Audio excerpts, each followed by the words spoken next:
We are live and ready to talk about feelings. Yes.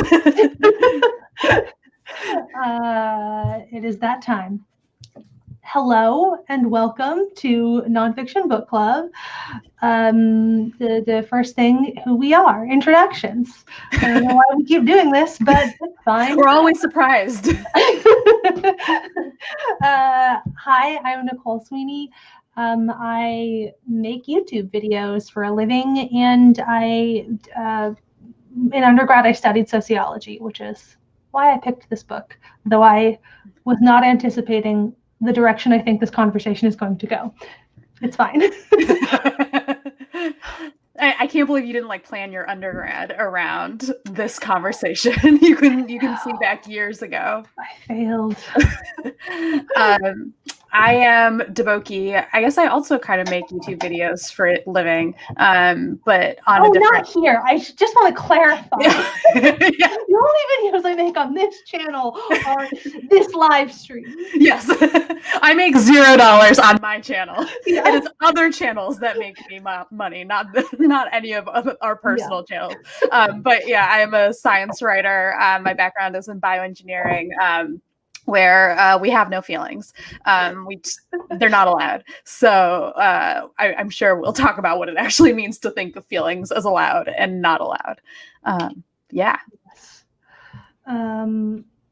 Okay, so this week, the reason we keep saying feelings, we're discussing this month, The Managed Heart by Arlie Russell Hochschild. This is the first time that I was able to hold it up and say it, and it's only because I already, for sure knew her name. I was like, don't look at the book, just recite it because you know it. Yep. Which is usually it's not usually what I do. Anyway, so this book, first of all, was published nearly 40 years ago, or it was 1983. So we're going to talk about that quite a bit as well. And we're going to talk about 1983 like it was a really long time ago. I mean, in terms of the discourse that this book introduced, it is. Yeah. But anyway, this book is, first and foremost, it is where the term emotional labor comes from. That's the essential takeaway to know about this. For this book, Hochschild followed mostly flight attendants. Later in the book, she starts, she incorporates debt collectors that she also kind of observed and interviewed. But she spent, I'm actually not sure how long, I didn't read the appendices, but she spent some amount of time observing flight attendant training at Delta. She interviewed a bunch of Delta employees, and then she also observed the recruitment process at Pan Am and United too, I think. And so through this process, she observed all of the ways in which these airlines essentially trained their employees and required their employees to manage their emotions as a part of the job. And so it's just it's so weird to think about in terms of the now, because this does feel sort of obvious that, yes, service sector jobs, you have to pretend to feel things that you're not really feeling. But the interrogating that is the heart of what this book is. So what does it mean to commercialize human emotion? That's I think sort of the driving question of this book is and the ways in which the commercialization of human feeling is taken for granted and is not being fully interrogated by either the companies who are trying to commercialize their employees' emotions, or by us as a society. I think when Deboki and I were talking about this yesterday, one of the things that I said is that on a certain level, I think that this book is a little bit like the surveillance capitalism book that we read, in that it is kind of asking a question that is how do we as a society, we have allowed this to happen as a society, and are we okay with that? Is this a good thing? And maybe we should, take a step back. One other quick thing by way of sort of summary and introduction of this book. I wrote down her sort of specific criteria for what constitutes a job that involves emotional labor. So the characteristics of emotional labor jobs: one, either face-to-face or voice-to-voice contact with the public. I feel like it would be fair to expand that in terms of like the internet. Like I think there are a lot of, I don't know, like social media jobs that meet the rest of this criteria if you broaden that to like text to text, but like it's like one-to-one, that you're having one-to-one contact with the public. Two, it requires its workers to produce an emotional state in another person. And so in the case of the flight attendants, they are trying to make the passengers feel at ease or happy or love Delta Airlines or whatever. And in the case of the debt collectors, they are trying to make people feel afraid, ashamed, other, bad. Yeah. And the third and final characteristic of an emotional labor job is that it allows the employer, through training and supervision, to exercise a degree of control over the emotional activities of employees. So this, like, there has to be some sort of direct, like, supervising of what you're doing. Yes, and of like your feelings. Yeah. As sort of an essential, the expression of your feelings, and like how sincere and authentic it seems when you are contriving emotions for your job. Yep. So that is what this book is. Taboki, how did you feel about it? I mean, so one of the reasons why I think we like decided to read this book is in part because it is like about emotional labor, and like when we had sort of discussed like book ideas, like part of the pitch was kind of like, well, emotional labor is a word we see used a lot, and it's used a lot in so many different ways that, at least for me, like as someone who did not learn about this stuff in a classroom, I like had a definition of it, a vague definition of it in my head going in that was like amalgamated from like the discourse in a way that like was becoming increasingly contradictory. And so this was super interesting to dive into, like what the actual origins of it are and like what it was that she was talking about. Because I remember some of the ways that I've seen it originally in discourse was more about like, I think more what she's describing as like emotion work, and more about or managing your emotions and how you're feeling, and especially in interpersonal relationships. And so I remember seeing some like discussions. Like I remember there's a booktuber who did a discussion about emotional labor, I think in like the Harry Potter series. And like I asked a question of like, like, is it labor if you're getting paid for it? Which now reading it, I'm like, oh, of course it is. Like that is like that is actually that is definitely right. Yes. Yeah. That's, and like I think that is one of the things that has frustrated me, or like was very frustrating to me. I have not seen it as much lately, but like seeing that in the discourse is frustrating to me, not because I don't think that these sort of interpersonal dynamics are worthy of discussion, but I think that using this term and folding it into, like shitty boundaries in your friendships or whatever ways this term is being sort of misappropriated into non-work settings is I find it very frustrating, because there is like a labor conversation at the heart of it, and like I think that it takes away from that, like the central question of how this plays out at work, and as a consequence of capitalism. Definitely. Yeah, it's hard because I think like the way that she describes it, and probably the way that it gets passed around, like part of why we latch onto it is because we're all struggling to like figure out the framework to understand our own experience in. But like you're saying, like the labor part is a really important part of the story, because it's related to commercialization, it's related to capitalism, it's related to all these other factors that are not like, they're obviously factors in our personal relationships, but they're different. And it's not like she's not talking about that personal side either, because she is talking about emotion work at home and how that like connects to it. But that distinction is what makes the final vocabulary actually important, at least in the context of this book. Yes, and the at-home stuff it definitely like feeds directly into this, right? Like this is, there's a socialization component that kind of feeds people into certain kinds of jobs, and like affects their suitability for some of this stuff. But something else that I did want to say, sort of by way of introduction to this book, and like while it fits in nicely here while we're talking about labor.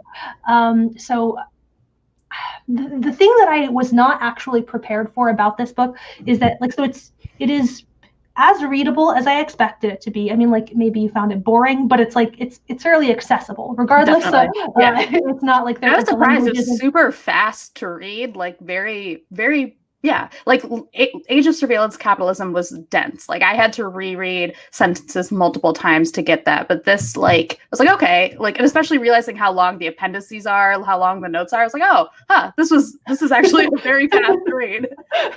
Yes, yeah, and so it's like super readable. But I will say that at the beginning there is a lot of stuff where she's sort of laying the groundwork for this in.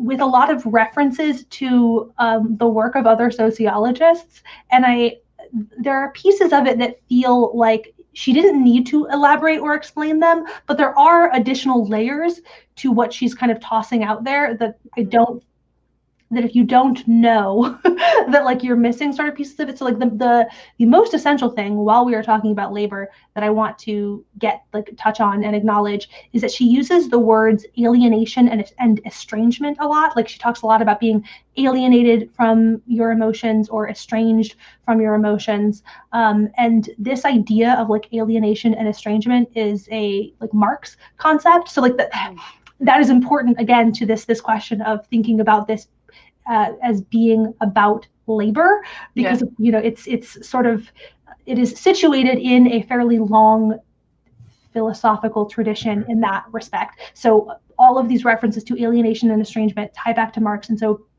for Marx, his whole idea was that how to simplify under capitalism, the structure of capitalism, where workers do not own or control the means of production, results in alienation and estrangement from the products of that labor, it's like the actual labor, and also to a certain degree like an alienation and estrangement from the self. And it's sort of that last bit that like is, I think, the core thread that gets us to the managed heart. Got it. So that's my Marx. No, that's super helpful, because I feel like I don't know if I'm ever going to read Marx, but I feel like I am starting to see the bits and pieces of Marx appearing in like these, like again, Age of Surveillance Capitalism in this book in particular. Like you see the chains of what people have learned passing down into this book here. And to be clear, it's not like I have never read like okay. Like it's not it's funny because it's similar to this book, which I also like. I had not. This is the first time that I actually sat down and read it. And last night when Deboki and I were talking about it, she asked me if like how I had encountered this in school, and I actually like went to my books and I was like, I don't think I ever even actually read an excerpt. Like I think upon reading this, there was no point where I was like, oh, I remember this part. Like I never hit that. So, but I knew what this book was. I had a pretty solid grasp on this book. And so I was going through, so my like contemporary theory textbook has like 20 pages dedicated to Hochschild and like this work. And then a couple other sort of books there's a book about like, people who work in like luxury hotels, a bunch of other sort of like work and labor centric books that all like include this in the index, like in the sources. So it is one of those things that I had a solid grasp on without having ever actually sat down and read the book itself. And that is also like, it's kind of very much how I feel about, I mean, Marx I have actually definitely read like sections, but it's not, I don't know, it's just like it's like an essential 101 like thing that you're introduced to. And it's I feel like if we ever do like a classics edition, we're going to read On the Origin of Species and Marx. Like, it's going to be a back-to-back of these things. Like, I know The Origin of Species. Have I read it in full? No, I have not. It's like, it's like the way that you think about sort of the like the ways of knowing, right? So it's like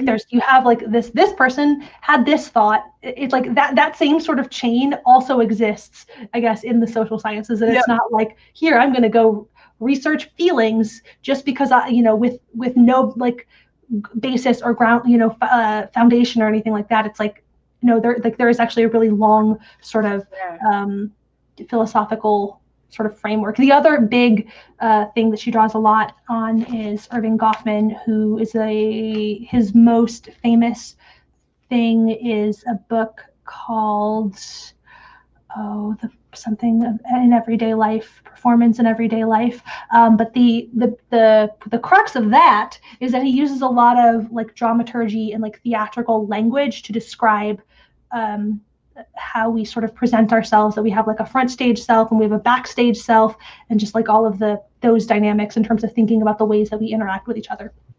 She also references that a lot in this book.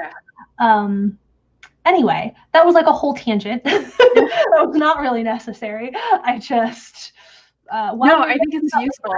No, I think it's super useful because like you're saying, like this is about labor, and so like when we talk about what it means to call something emotional labor versus emotion work, like she has these distinct terms throughout the book, and like I still feel like I'm kind of sorting through what it means. Like, okay, she specifically laid out this is what emotional labor is, and so that like helped, but I still have these moments of like, is this emotional labor, is that emotional labor? And obviously a lot of it is also like on a spectrum. Like she does describe it as like kind of like everyone is doing in some ways emotion work in their jobs, and some people are doing more emotional labor. Like they're like, it's hard because it is such a fuzzy like thing in a lot of ways. So it helps that she has these strict rules for defining what emotional labor is, but still thinking about like applying it to like my understanding. I can see why it's become something that is misused or differently. I don't know whether or not to like call it misused, because it's now like transcended almost, it feels like its original definition, but like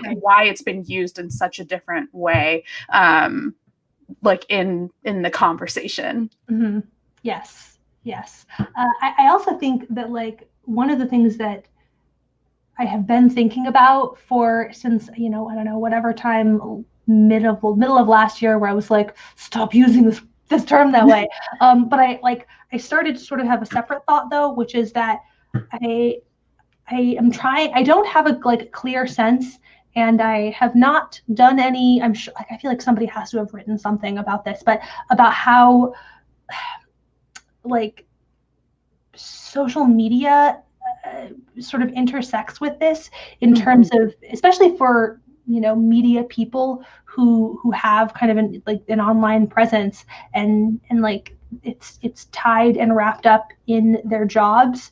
Like it's not just like if you're tweeting as the company, but then like your separate Twitter account, everybody knows, oh, this is that person from that company, and like those sort of ties, and how does that kind of tie back into all of this? I don't have a good or clear answer. It's just I've been thinking about.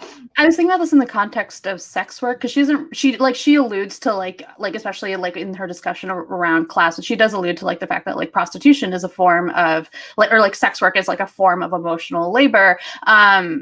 But a lot of sex, and I don't know enough about sex work and like how it's changed with the internet to be able to like give a good discussion of it. But like beyond like what I've like heard people describe how it works. But I mean, a lot of these aspects, like face-to-face or voice-to-voice contact, or like you're like a lot of the aspects of like internet sex culture is now like that interaction, and like you are working to produce a certain sense of a relationship with someone. The main thing is just like there's like not an employer maybe in the same way, or I don't know. I don't, and maybe there is. It's one of those things where like I'm really curious like what kind of work is done on like how like the internet and social media has changed our notion, I guess, of labor and emotional labor, and a lot of these things, because a lot of the boundaries that, at least for the flight attendants, like they're still navigating in this book. Like there's that feeling of like I'm at work and home, and they're trying to turn my work into a home. Like she has the way they describe it is like you're supposed to treat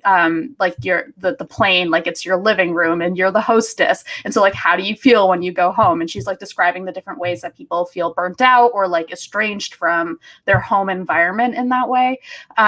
The internet and like doing work on the internet like really, really ruins that sense of boundaries for a lot of people, I think, until like you either find a way to implement a boundary or like you just burn out, I guess. And I'm really curious about what kind of how this like fits in that framework. Yes. So if anybody still has access to their university's library and like wants to look up recent research on this for us, send them my way. Yeah. I would love to read. I would love to hear what people have to say about that. Okay. I guess then this sort of segues into like we're kind of already talking about the experience of reading this book now in 2020. So maybe it makes sense to sort of continue on with that. So there's the piece of it where a lot of what she's describing, I think, feels much more in the air. I think that it's not particularly surprising now. Like there's nothing about this that is, shocking. Like there are definitely lots of things where I'm just like, that's very upsetting. But more like disappointed but not surprised. Yeah. It was more like the reaction that I had.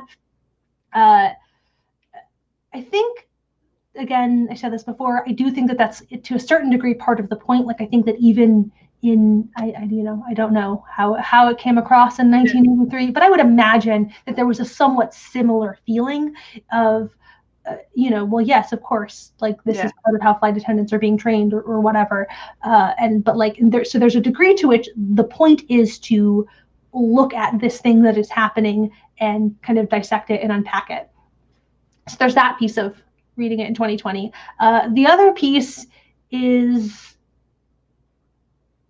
like 2020, not just reading it 40. Something like this here piece of it. The 2020-ness of it all. I mean, and there's so many ways. I mean, before we get into the 2020-ness of it all, I mean, I think like when we were talking about this yesterday, I just want to announce my epiphany to everyone. If you are in the same boat of me of like understanding what sociology is, yesterday my personal epiphany was that part of the point of sociology is like to take these things that feel kind of obvious and to do, like as Nicole was saying, to unpack them and like figure out like the framework around it. Like this is kind of like what the age of surveillance capitalism to me, like looking back, sort of felt like there were things in that book that actually were very revealing to me and that were new. But a lot of the stuff about like, internet companies dissect our data, like, or they exploit our data and are like invading it all the time. Like, yeah, I know. But like that's, I still go on the internet. But like what she was really doing was creating a framework to understand like the processes that are involved and understand the steps and like create a framework where you can almost like create a sense of like cause, effect, consequences, like start to put those pieces together in a more rigorous way. And I felt like really strongly about this book as well, where it's like I could read a news article about Delta's training system, but like it would not be the same as reading this book where she's actually then breaking it down into like, these are the specific like academic things that we can start to describe around feelings, like having feelings defined for me and like having like emotion work defined for me was a very new experience and was like, that's like stuff like about how, and like, it's stuff that, again, that's obvious. It's like, so when she talks about emotion work, it's stuff, at least if I'm remembering correctly, where you're like talking to someone, maybe they're making you mad and you're like, you want to be mad back at them, like, but you start to like maybe either start to think of them more sympathetically, like you start thinking like maybe they've had a bad day, or you start to make like you start to reason through their behavior, maybe just so that you change your own behavior.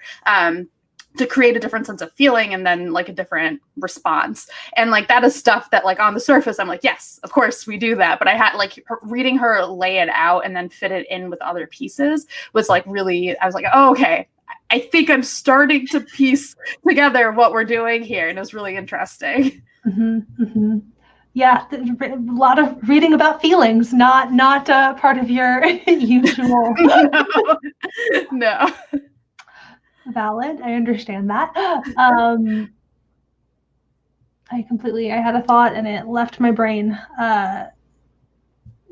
But yes, that sort of larger thing about sociology, very much, that is a big part of the point of the goal. The 2020. So yes. Yeah. So then it's kind of drawing it back to like the now pieces of it. First of all, when she starts talking about the flight attendants just at the very beginning, like I had this like heartsick, like, yeah, remember airplanes? Yeah. I was like, really selfishly. Yeah. It's like, if this is like what flight attendants were doing like in non-pandemic times, what is their job now? Like, Yes. So then like step 2 is like what are flight attendants' jobs, and also all of the people who are forced to interact with other people during the middle of a fucking pandemic in order to pay their rent, in order to like live and exist, and like having to perform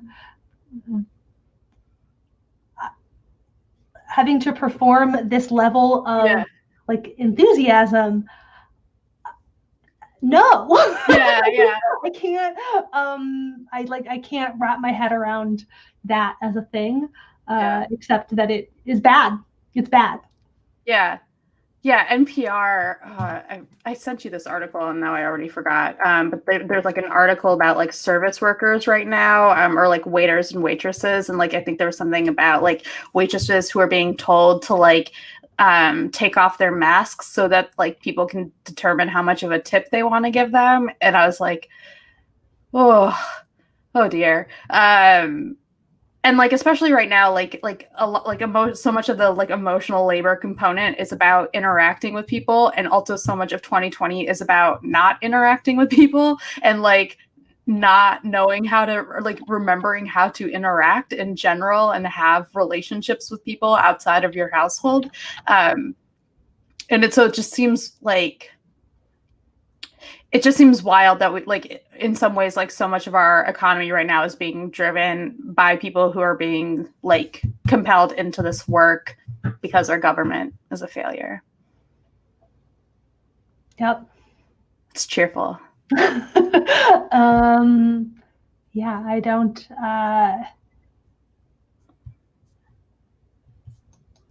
I'm sorry, I'm also kind of reading through some of the notes that you took on this. Like, is there anything that you mentioned that we should make sure we hit on?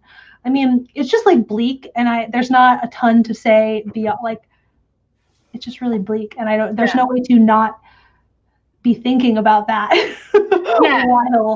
while reading this, and like while spending all this time thinking about emotional labor. I think especially because of the way that like I was introduced to emotional labor through like conversations online and stuff. And so it was like, especially framing emotional labor is like inherently exploitative. I think like one of the things that she makes clear in the book is like emotional labor is a part of a lot of different jobs, and it's not necessarily like, it doesn't have to be exploitative. It's made exploitative by the structures and corporations and capitalism and all of this stuff. But like, it does not inherently indicate an exploitative system just because it's there. But I think with something like the pandemic, which it exposes a lot of different exploitative systems, this is like another area where you're like, yes, well, like this is clearly like asking people, like, it's not like just the emotional labor that's the exploitative part of it, is also the danger that people are being put in, the economic stress they're being put under, like all of these other factors. And then like, this is like that, like another part of that, of like what we're actually demanding of people in a way that like, for like, at least for me, like working from home, like I'm not having to think about.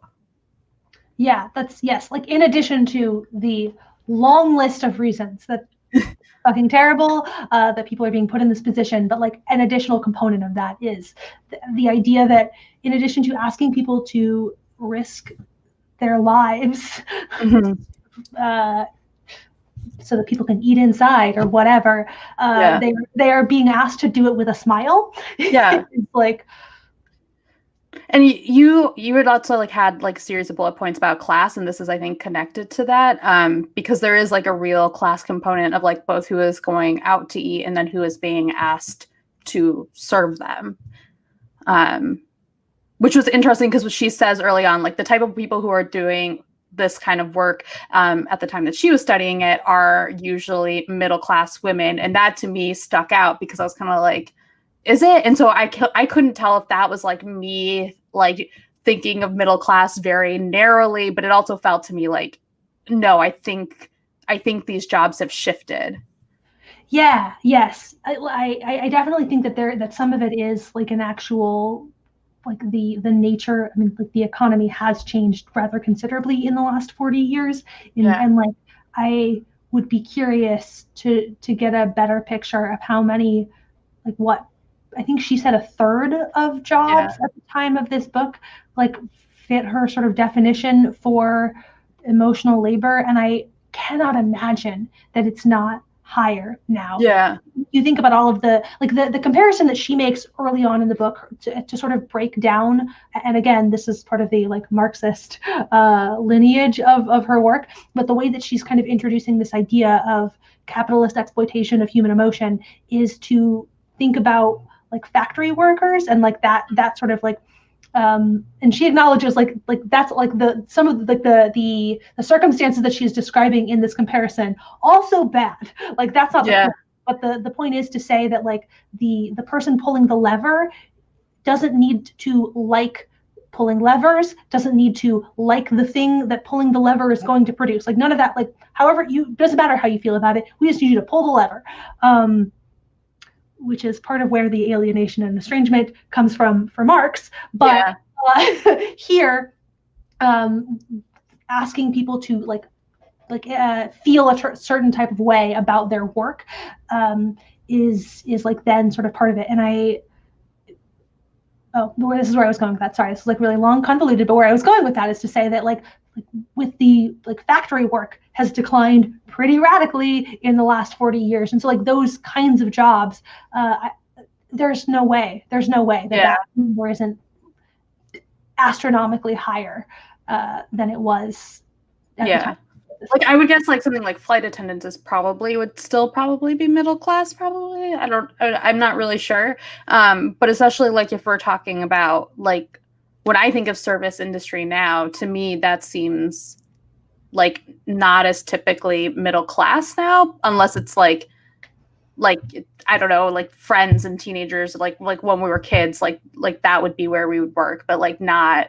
Yeah, I don't know if I'm like thinking about it incorrectly though, or if like I'm living in my own bubble of what I thought middle class is like. But like you're saying, like a lot of the jobs she's talking about in terms of like factory kind of stuff, like that is not as much of, at least in America, what's making up the jobs.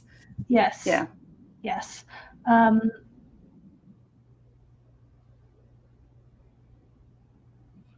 Yes, there's definitely a strong like class component to this. I think I would say that it feels like this spans across, like I think it has become pervasive enough in the contemporary workforce that I think that in terms of like who is doing emotional labor probably like spans across class boundaries. However, the consequences and the implications of that emotional labor are pretty radically affected by class. And she talks about this a lot in terms of sort of status and how, and this can show up in a bunch of different ways. It can show up in terms of gender, in terms of race, but also like in terms of class. But the ways in which your status vis-a-vis another person affects how much your emotions and your feelings should be valued and regarded as important. And so, and like this is related to the, now the kinds of people who are going to restaurants versus the people who have to work in those restaurants. There's that sort of like status dynamic as well. But so even though emotional labor is like potentially happening across like a range of classes in terms of who is doing this work, it has greater consequences for like lower class work. I don't know. There's like a whole separate conversation about how we think about and like bracket out. Yeah. It's that's separate. Yep. Yeah. But yes, the class is a very significant component here. Yeah. There was a footnote that jumped out at me because she talks about an American middle class optimism norm in which what we realistically expect and what we think is ideal are closer together than in other classes and cultures. But it's like a white middle class norm. I think there's there are places, and there are a number of places like that where it's not that she's not acknowledging she's acknowledging race. She acknowledges again very briefly, but she acknowledges queerness. She acknowledges other things, but it's always like it feels like 2 steps shy of of where it should be.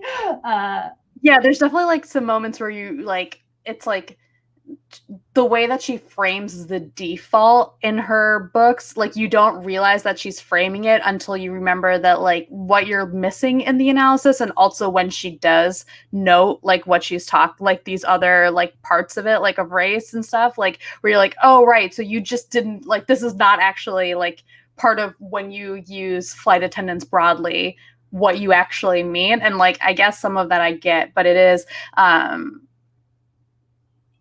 sorry, I was distracted by Vanessa's comment.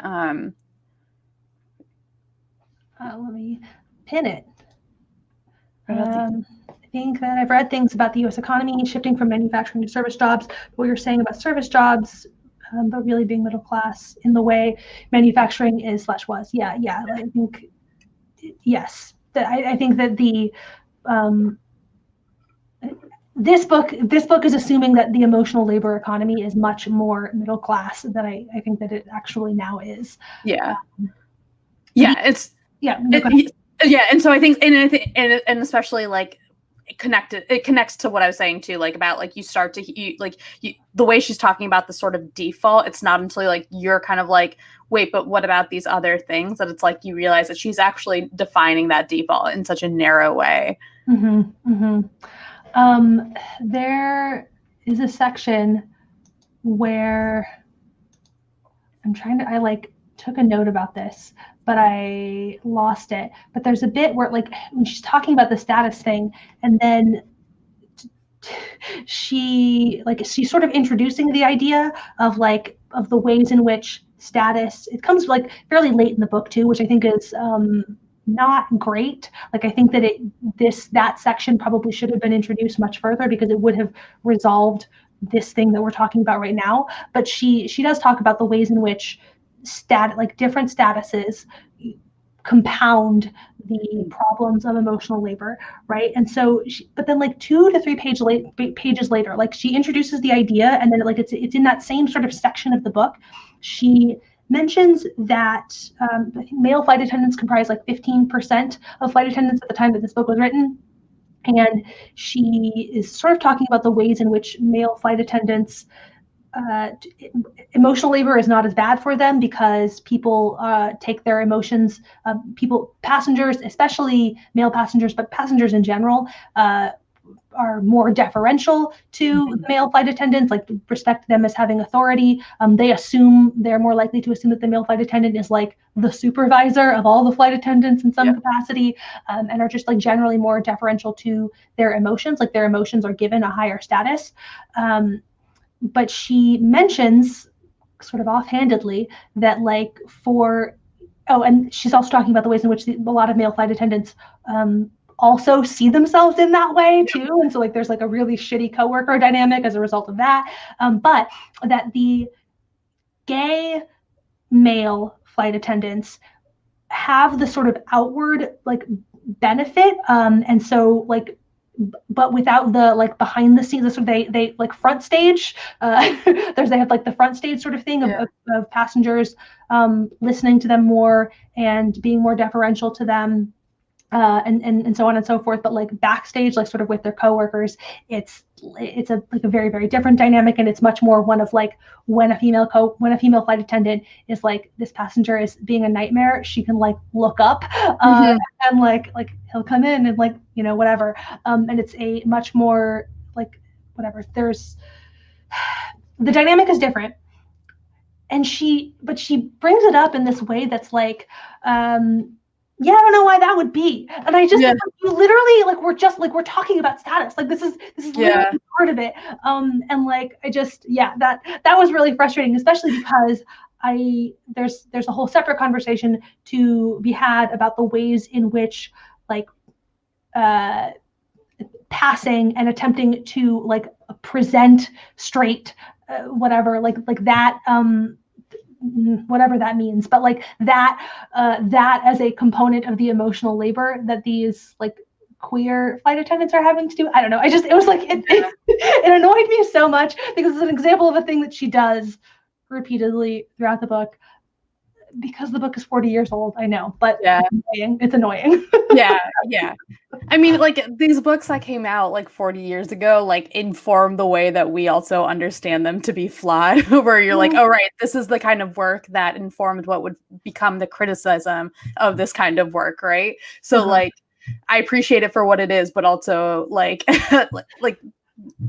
there are moments where I'm like, I want to read, like, and I mean, I thought about this book in relation to like kind of the current day burnout discourse, and how so much of that is framed really around millennial and particularly white like people, like when we're talking about like how, and when I say how it's framed, I really mean like in the most popular discourse. So like that's a little bit subjective because it depends on what parts of it you're interacting with. But the way that I've largely seen it discussed is in a very middle class white millennial context, and like for at least for a lot of like my experience as like a brown kid, daughter of immigrants, like class is still a part of that. Like my experience of burnout is informed in part by like having access to a lot of resources and stuff, but like also like the immigrant component, the brown component, like those are parts of it that change the way that burnout discourse applies to me.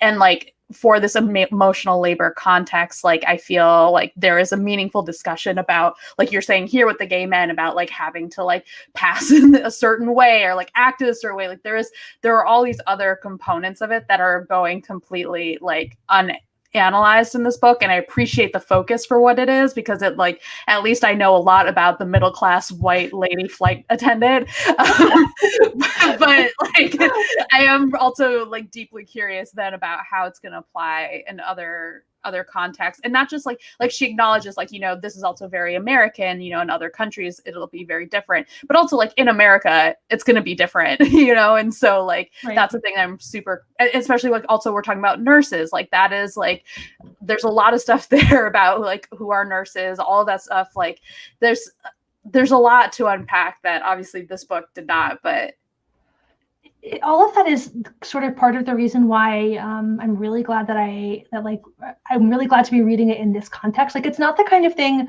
I would not recommend that somebody just sort of like without a like background in the social sciences or like whatever, like just sit down and read now. Like, I think I would not just sit down and read this book. That's not this, like, that's, I think that like there are, even if you wanted to get into emotional labor, like you wanted to like learn more about it or whatever, it would make much more sense to find something that is more contemporary and like have that be sort of your framework. But like it's the kind of thing that I think requires a setting like this, or, you know, a classroom the context. But this is for me, that's like what I wanted to recreate my favorite part of being in school. Arguing about stuff and criticizing smart people. Or just like reading a book and then like getting together and being like, I did not understand that, so I can't wait to hear hear everybody else explain to me what the fuck we just read, because I don't know. Yeah. Also, oh man, now like just talking about that made me realize that like I think what that one section for you about the male flight attendants, my section for me for that was when she was talking about Japanese and Japanese American flight attendants, where I think Pan Am like was like, hey, we want to get some Japanese flight attendants because we heard that Asian women are really submissive and stuff like that really gross like stereotype. But then because of labor laws, they couldn't do it. So they're like, you know who's just as good? Japanese American women. And like then like first of all, it's like ew again, ew, ew, ew, ew, ew, ew, and then also like ew in the margins a number of times in this book. Like, ooh. Yeah, I had exclamation points and like over the place. And then like one of the flight attendants was like, yeah, well the joke was on them because like they've dealt with a lot of bullshit, so they like they didn't want to deal with this bullshit. And like that's the thing, like, you know, even that statement, like that's coming from an observer, like it's not going to be a universal thing. And it's something that I'm super curious now is like, okay, like as like an Indian American, like what would that look like as like other types of like, you know, dealing with that kind of tension, like both like, you know, like code switching, all of this stuff that you're dealing with, like what is that like, and how is that informing this kind of labor, and how is that dividing across class lines in like these different communities too? Mm-hmm. Yeah. That is additional important questions to ask from this. We are getting kind of near the end, but a major thing that I really wanted to make sure that we discuss. My favorite chapter in the whole book is chapter 9. I love chapter 9. It's the one I feel like at some later point I might actually sit down and like just reread chapter 9 to like do something with it. I'm not sure what, but I find it so interesting, especially because we actually sort of talked about this same thing in the personality brokers stream. Mm-hmm. Like a lot of what is coming up in there, like reminded me of our conversation about the personality brokers, specifically the end of the personality brokers, about like the framework that personality testing has given to the way that we think about the self. But anyway, so the last chapter is all about authenticity and how like emotional labor, then the pervasiveness of our emotional labor changes our relationship to the idea of authenticity. Again, this is sort of like the big like societal level kind of question that she's asking about it. Like, what does it mean that we are building a society where an ever increasing percentage of people are engaging in emotional labor, you know, for period, are engaging in emotional labor. And so there's a bit that I think is really interesting. So I guess backing up, so to this chapter, people's feelings are being commercialized. I'm like reading my notes about this. They're being commercialized. Companies are demanding authenticity on the job, but by trying to be authentically emotional, which is like kind of a paradox in and of itself. Yeah. And she talks a little bit about that too. But in service of a job, workers are effectively disconnected from their capacity for authenticity, right? Like the more that you are having to, it sort of loses all meaning. Like the more time that you spend like trying to force yourself to spontaneously generate authentic emotion, like when you turn off and when like the workday is over, it makes it harder for you to connect with what the fuck your authentic self even is. Yeah. Like there's that sort of disconnected thing. And as a result of all of this, authenticity becomes scarce and in turn more valued because it is more of a rare social resource. And so put another way, we would not think to value authenticity if we weren't already like you first have to have the conversation about like people being inauthentic in order to trigger the sense of like, oh, like let's value authenticity. And she gives a really interesting example of this about sincerity, but that like the moment where like a sort of like cultural moment that in which people were very invested in sincerity, and then it sort of like came back around to like you needed a certain level of guile in order to exist in the modern city. I want to say this is like circa 1800, but I might be misremembering now.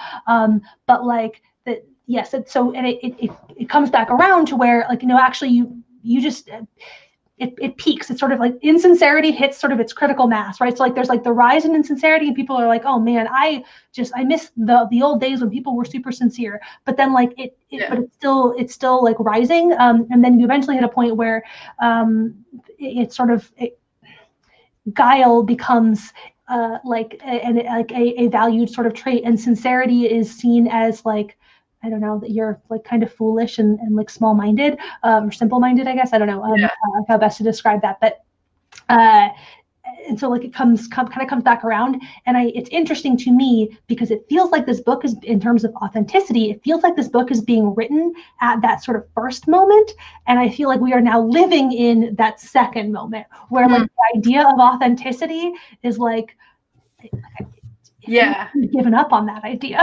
That's interesting. Yeah. Well, especially like I mean, the most obvious example is like the concept of everyone branding themselves. Like we accept that it's like a part of our lives now, is that you have, like, not everyone does this, but like that it's not weird for someone to have a personal brand. Like you are commodifying your own self in that way. And like in doing so, you are being selective about what you present in order to convey a certain image of yourself. And it seems like obvious, and to an extent even protective, like that you are shielding your parts of yourself and revealing other parts. Like it would be weird to reveal everything about yourself in service of that brand. Like that sets people off just as much as revealing too little. But like it's also, it's sort of a similar thing where it's like at what point do you become the performance? Like how long are you performing a thing, and at what point does it sort of switch to being like the truth of yourself? I mean, I think about this all the time with reality TV because that is like a performance of yourself. And so much of like when I see like how people talk about reality TV, like it is dissecting how authentic it is or how real it is, and like whether or not it is fake. And like there are times where that conversation is like accurate, I think, like at least for what I think reality TV should be in my idealized world. But like also there are times where people are like arguing about whether or not like a moment is real in a way where you're kind of like, it's not supposed to be, or like it is but it isn't. Like the fact that you are watching it in a reality TV show is what is real. Like that is what the concept of realness actually is to me. And I feel like even that, like I feel like we are that conversation too. I feel like, I don't know, 5 years ago, I think there was more of the what is really real, and now it seems I don't know anybody who watches reality TV that is like, oh, this is these people's true selves. Like, no. I mean, I can introduce you to some bad subreddits, where like well, and also because people get to such extremes of it where they'll be like, well, none of this is real. And you're like, well, you have to accept the reality of something to be able to like have a meaningful discussion about it. But like how you are framing that reality is like, you gotta figure that out, right? And so I think like when you have people who are accepting different versions of that reality in conversation with each other, you're like, oh, you're arguing about two different things. Like you are watching the same show, but you are not watching the same show, you know? And like, at least that's how I've chosen to treat it, because otherwise I'm just like, you're doing it wrong, you know? Right. On the challenge a couple of years ago, there was like so they do periodically, they do like rivals is like the whole conceit of the season, that they put two people together. And I think, I don't know, maybe 3 years ago is the first time that I saw them, like they introduced the rivals with, they sort of like give context for why are these people rivals, right? And like it has historically always been, and even in this episode, most of the examples were people who on the show we have seen, you know, this person voted that person out or whatever. And so like now they hate each other. Here's some quick clips so that you know that they hate each other for real. But like some of it, at least like there were at least 2 or 3 pairings that were introduced with Twitter screenshots of like, and so like not like outside of the universe of the show, that like here are, or the other, whatever, a lot of them come from like different reality shows and they sort of feed in. But so outside of those confines, like here's where they're fighting on Twitter. And then so there's like a separate, like related to that thing of this idea that certain people are deliberately like picking fights on Twitter with like known strong cast members, and it was a thread on actually that specific season. Like there were two women who were paired together, and one of the women was like you like started shit with like this is what you wanted. Like what you wanted was the end game. Was to be my partner because I'm stronger and better than you. And like that whole dynamic, fascinating, right? But so there's like even there's the way that they're behaving on the show, right? But then like there's this separate sort of authenticity question that's happening and like how they're presenting themselves on Twitter, like their larger brand. And like, I don't know, where does the authentic self begin and end? Yeah. I don't know. Yeah. Caitlin asks, as YouTube creators, how do you feel about the concept of authenticity? Is branded or discarded in online content spaces? Did this chapter remind you of YouTube or no? Yes.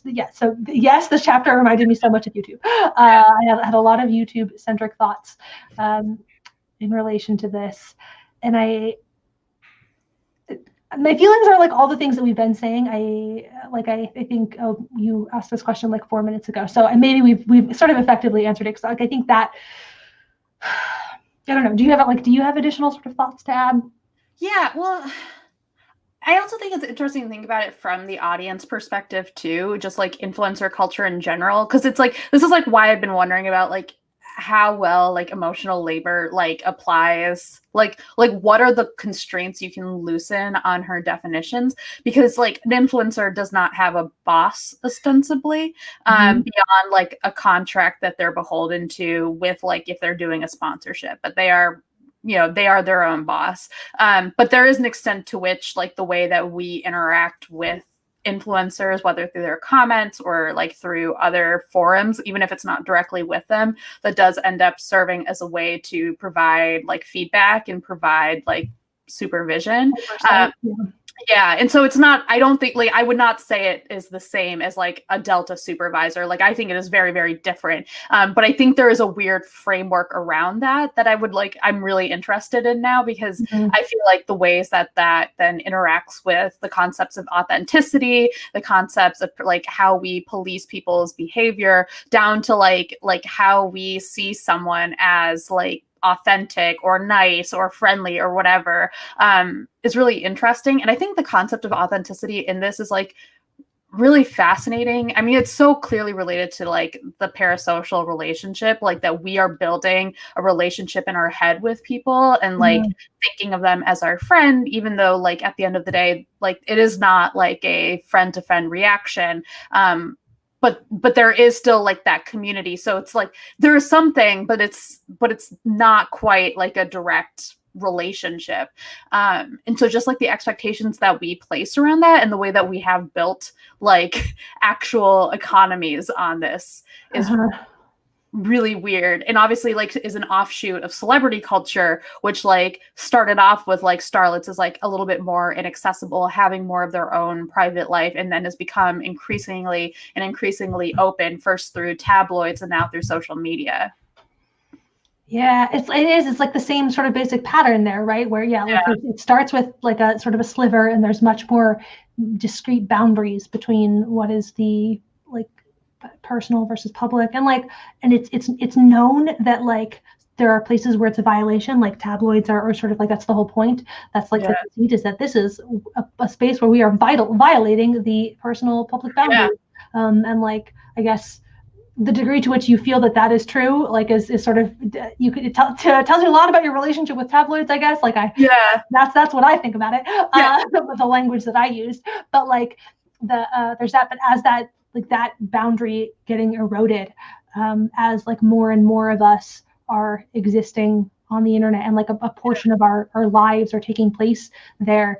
And that, yes, it brings it all back around to sort of the larger question about like authenticity and what that means, because it's no longer just a question of like, is this starlet really who she seems in this interview or whatever? And it's like that is blended with questions of like, to what degree are my sort of like my internet friends, are they the people that they present themselves as? And like, but even just in its context, I also find it really weird, because I've started wondering like to what extent am I like ascribing like a moral value to like whether or not my view of someone matches up with who they are? Like does it actually matter to me if someone like is really, really bubbly and friendly on camera and is like not that off screen? Like if they're like if they're awful, if they're racist, like yeah, like call them out. Like that is like the kind of like inauthenticity I am comfortable ascribing moral judgment to. Right, but that's not the and that's not like then the moral judgment has nothing to do with authenticity. Right? Exactly. Like, that's like you're a racist. So yeah, like, yeah, exactly. You're totally like, give a shit how like real you are, but being racist, like that's a problem. You'd still be racist if you were bubbly. Right. Yes.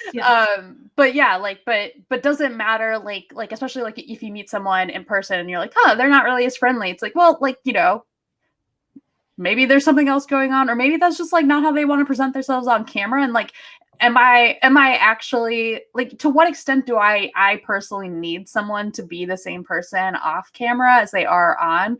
It's like a weird thing that I'm trying to like parse through, because most of the times, like on a surface level, I'm like, yeah, no, I don't care. But then sometimes I'm kind of like, yeah, but I would be kind of bummed if they were not, you know? Yeah. I like, yes, I feel more or less the same way. It also still brings you back around to the sense, though, that I feel like we are generally really jaded about the idea of authenticity. Like, I feel like we've reached that point. Or maybe we're like just hitting that point. I think you're right. Like there may be sections, but people who I don't know who are still like kind of clinging to the value of authenticity, and like they'll join us. We'll get there. They just haven't get to that internet yet. You're gonna get there. You'll get here with us. Really quickly, I also wanted to kind of going back to like to sort of tie this off and like why I thought like why I'm glad that we read this and like why I'm glad that we have this conversation and why I think that this question is still kind of like important and is worth discussing. In the afterword, so this is from 2003, the 20th anniversary edition. Wow, of the book. She talks about how when she was doing all of these interviews and then sort of after the book came out, she got like the way that people reacted to her, how like periodically she would be on like a plane and, you know, like a flight attendant would recognize her name and like would be like really grateful and appreciative. And she says much of the anguish that she heard was linked to the sheer invisibility of emotional labor. So like that's, I think, the other kind of like crucial point is the degree to which it is not being ignored. Like we expect it, and we take for granted that it is work, that like to pretend that you are like happy and excited about something, like the idea of treating the airplane as your living room. Like, yes, I'm passing out gifts, but like nobody who is coming to my living room would ever like be a dick to me after I passed out drinks, right? Like that's their I'm the only one upholding this is my living room conceit, and that's terrible.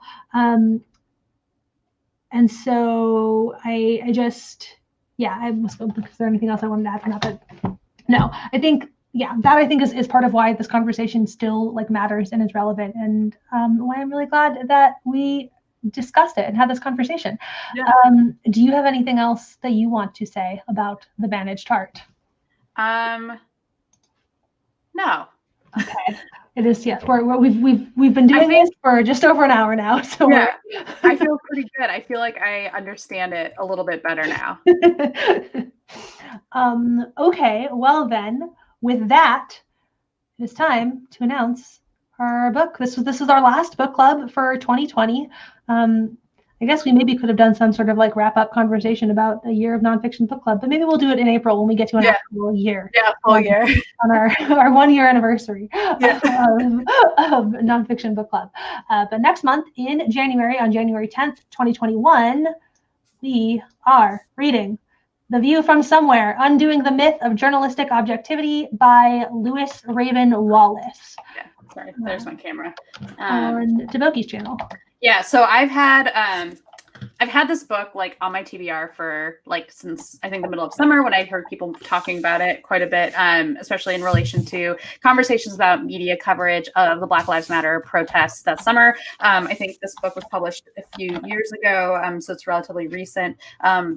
And in it, Wallace is covering basically different ways that like the media has covered things throughout history in relation to like specific events, and how objectivity has been like either used or not used, or like the way that like the concept or the myth of objectivity like relates to those whatever is being like discussed in that chapter, whether it's Black Lives Matters coverage or coverage of like the AIDS crisis. So I've been really interested in reading this book for a while, and I also was like, who I would want to read this book with is Nicole. Because I feel like, especially like usually on my channel we do the more sciencey books, right? But I kind of wanted to try something a little bit different. And because I feel like objectivity is a thing that has come up in our discussions quite a bit, especially like in the context of like a scientific study. I think it also came up like when we're talking about ghosts in the schoolyard, because Ewing talks about it and like how like she felt like her like background wasn't like really integral to the way that she was able to approach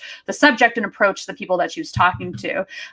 So yeah, that's a big part of why I kind of wanted to do this book. And also because it has just been on my shelf for a few months now, and I really have been wanting to read it. So we're getting to the point in Nonfiction Book Club where we're starting to just look at our own shelves and be like, right, this book is still there. Yes, that's next month. That might go through the list of things I had previously suggested, delete it all, and just check out a list of books on my own shelf that I have not read. Is it the 10th or the 9th? I think the 9th is the Saturday. Oh. Unless time has gotten so weird. No, you're right. It is the 9th. I am wrong. I will delete. No, hide. I wanted to delete it. Oh, well, whatever. Doesn't matter. It's the 9th, not the 10th. So that's it. That's all there is to say on that. And I guess that does it for us. That wraps up this month's Nonfiction Book Club. We have somebody who joined us late and caught up to us just at the end because we ran a little bit over. So we were just waiting for you. Yes. So that we could all say goodbye together. Yeah. Okay. Well, thank you guys for joining us, and we'll see you on January